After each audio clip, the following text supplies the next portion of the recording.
Shri Swami Samarth 1 February रोजी आलेली आहे माघ पौर्णिमा आणि ह्याच दिवशी पुष्य नक्षत्र देखील आहे. म्हणजे पौर्णिमा आणि पुष्य नक्षत्र एकत्र झाल्यामुळे हा दिवस खूप जास्त महत्त्वाचा आहे. आता हा गुरुपुष्य अमृत योग नाही, हे पुष्य नक्षत्र आहे, पण याला पण खूप जास्त महत्त्व आहे. आता बघा की रविवारी 5 वाजून 53 मिनिटांनी पौर्णिमा ही सुरू होते आणि सोमवारी ती पहाटे 3 वाजून 39 मिनिटांनी संपणार आहे. म्हणजे आपल्याला ह्या ज्या काही सेवा आहे तर ते आपल्याला रविवारीच करायच्या आहेत. आता बघा की खूप जणांचे प्रश्न असतात की बुटीक असतं, दुकान असतं, म्हणजे कोणतंही दुकान असू द्या किंवा मग आर्थिक अडचणी असतात, दुकान चालत नाही. तर आता ह्या दिवसापासून तुम्हाला आपण ज्या काही खाली सेवा सांगणार आहे तर त्यात सेवा सुरू करायची आहे. याच्याने तुम्हाला खूप चांगले परिणाम हे दिसून येतील. आता बघा की माघ पौर्णिमेला पवित्र नद्यांमध्ये स्नान आणि दान याला खूप जास्त महत्त्व आहे आणि ह्या दिवशी जो काही चंद्र असतो तर तो 64 कलांनी परिपूर्ण असतो, म्हणून हा दिवस खूप महत्त्वाचा असतो. आता बघा की जे काही सत्यनारायण आहे ना, आपल्याला हे रविवारीच करायचं आहे. आणि आता आपल्याला पवित्र नद्यांमध्ये स्नान करणं शक्य नसेल तर आंघोळीच्या पाण्यामध्ये गंगाजल टाकायचं आहे किंवा एखाद्या पवित्र नदीचं पाणी असेल तर ते थोडंसं टाकायचं आहे, चिमूटभर हळद टाकायची आहे आणि त्याने स्नान करायचं आहे. त्याच्यानंतर आपल्याला उंबरठ्याला हळदीचं लेपन करायचं आहे, आवर्जून करायचंच आहे आपल्याला.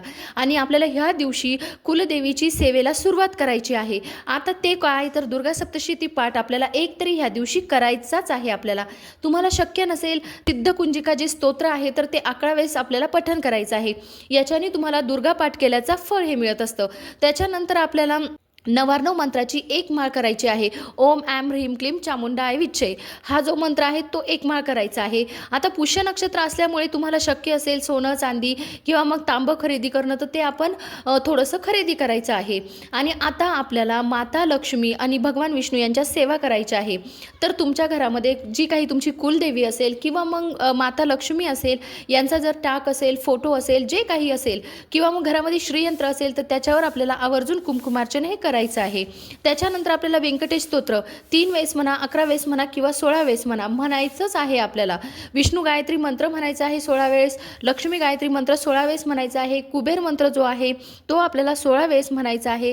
जे काही दर महिन्याचं सत्यनारायण आहे हे आपल्याला करायचंच आहे. विष्णू सहस्रनाम जे आहे तर ते तुम्ही मोबाईलवर लावून द्यायचं आहे आणि ते आपल्याला ऐकायचं आहे. आता ह्या ज्या सेवा आहेत ना, ज्यांचे काही म्हणजे व्यवसाय आहे तर त्यांनी ह्या दिवसापासून सेवेला सुरुवात करायची आहे आणि ती तुम्ही म्हणजे दररोज सेवा करायची आहेत. आपल्याला फक्त दुर्गा सप्तशती पाठ आता दररोज करणं शक्य नाही, म्हणून तुम्ही सिद्धकुंजिका स्तोत्र हे 3 वेळेस किंवा 11 वेळेस म्हटलं तरी देखील चालेल.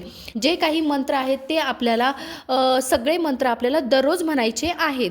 श्री स्वामी समर्थ.